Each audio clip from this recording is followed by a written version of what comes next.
Assalamualaikum warahmatullahi wabarakatuh.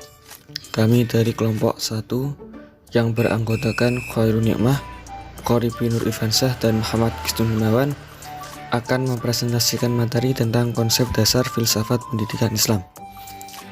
Materi yang pertama adalah mengenai makna filsafat pendidikan Islam.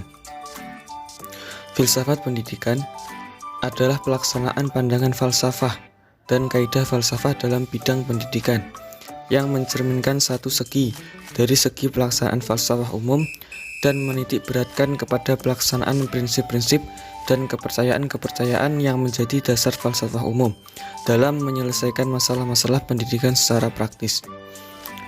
Filsafat pendidikan Islam adalah filsafat pendidikan yang berdasarkan ajaran Islam, atau dengan kata lain yang menjadi ruhnya adalah ajaran Islam.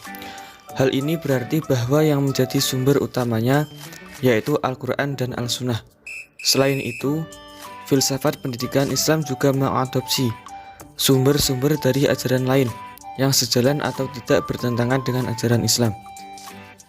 Dari uraian di atas, kiranya dapat kita ketahui atau kita simpulkan bahwa filsafat pendidikan Islam merupakan suatu kajian secara filosofis mengenai berbagai masalah yang terdapat dalam kegiatan pendidikan yang didasarkan pada Al-Quran dan Al-Hadis sebagai sumber primer, serta pendapat para ahli, khususnya para filosof muslim sebagai sumber sekunder. Selanjutnya yaitu ruang lingkup filsafat pendidikan Islam. Penjelasan mengenai ruang lingkup ini mengandung indikasi bahwa filsafat pendidikan Islam telah diakui sebagai sebuah disiplin ilmu. Hal ini dapat dilihat dari adanya beberapa sumber bacaan, khususnya buku yang menginformasikan hasil penelitian tentang filsafat pendidikan Islam. Pemikiran dan kajian tentang filsafat pendidikan Islam menyangkut tiga hal pokok, yaitu penelaahan tentang filsafat, pendidikan, dan penelaahan tentang Islam. Oleh karena itu, setiap orang yang berminat dan menerjunkan dirinya dalam dunia filsafat pendidikan Islam seharusnya mereka memahami dan juga memiliki modal dasar tentang filsafat pendidikan dan juga tentang Islam. Mempelajari filsafat pendidikan Islam berarti memasuki arena pemikiran yang mendasar, sistematik, logis, dan menyeluruh tentang pendidikan, yang tidak hanya dilatar belakangi oleh pengetahuan agama Islam saja, melainkan menuntut kita untuk mempelajari ilmu-ilmu lain yang relevan. Pendapat ini memberi petunjuk bahwa ruang lingkup filsafat pendidikan Islam adalah masalah-masalah yang terdapat dalam kegiatan pendidikan, seperti masalah tujuan pendidikan, masalah guru, kurikulum, metode, dan lingkungan.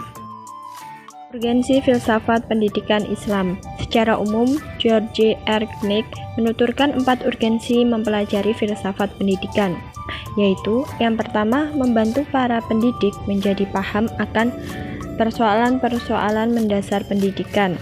Yang kedua, memungkinkan para pendidik untuk dapat mengevaluasi secara lebih baik mengenai tawaran-tawaran yang merupakan solusi bagi persoalan-persoalan tersebut. Yang ketiga, membekali para pendidik berpikir klarifikatif tentang tujuan-tujuan hidup dan pendidikan.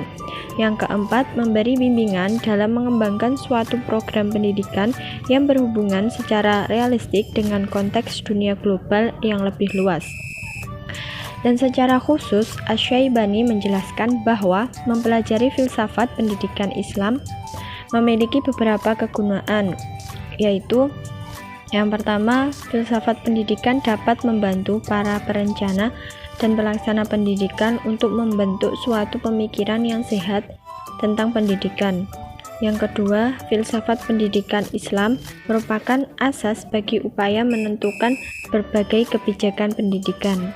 Yang ketiga, filsafat pendidikan Islam dapat dijadikan asas bagi upaya menilai keberhasilan belajar. Yang keempat, filsafat pendidikan dapat dijadikan sandaran intelektual bagi mereka yang berkecimpung dalam dunia praksis pendidikan. Sandaran ini digunakan sebagai bimbingan di tengah-tengah maraknya berbagai aliran atau sistem pendidikan yang ada. Kelima, filsafat pendidikan Islam dapat dijadikan dasar bagi upaya pemberian pemikiran pendidikan dalam hubungannya dengan masalah spiritual, kebudayaan, sosial, ekonomi, dan politik. Sekian video presentasi dari kelompok kami, ada kurangnya kami mohon maaf. Wassalamualaikum warahmatullahi wabarakatuh.